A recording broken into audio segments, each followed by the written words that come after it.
Greetings from an increasingly besieged Pakistan. My name is Shandana Gulzar Khan. I'm a member of the National Assembly of Pakistan. This message is specifically for the United Nations, for human rights organizations, treaties that Pakistan has signed up to. Pakistan, for the last 2.5 years, has been under siege. All human rights have been trampled upon. Our women are differently abled, our children, our women, no one is safe, nor the elderly, nor the young. Our only crime?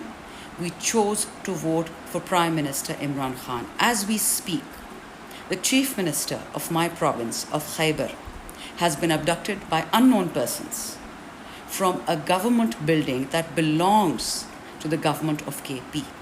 Since yesterday, Prime Minister Imran Khan's sisters have disappeared. We don't know what case, which government, which police, who took them.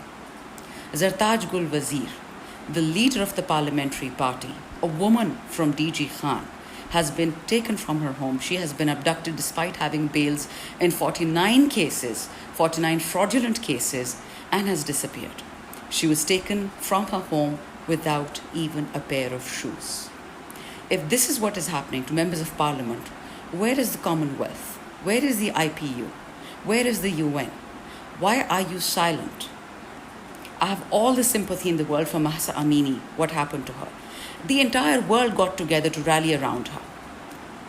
Afghanistan, the women and the girls, everyone worries about their education and their schooling and their jobs. But what about Pakistani women? I've said this before. Are we children of a lesser God? Do we not have the same rights as other living beings under the UDHR? When will the world wake up and realize that our lives matter? My Prime Minister, the real Prime Minister of Pakistan, Imran Khan, is in illegal incarceration for the last year and a half. Has anyone bothered to speak for him? When will you speak for him? The world is watching, the clock is ticking. Let no one complain then that a nuclear-armed Pakistan was deliberately made unstable, was ignored. This is not the time to be silent. The world already said once, never again. Clearly the world has forgotten. Wake up before it's too late.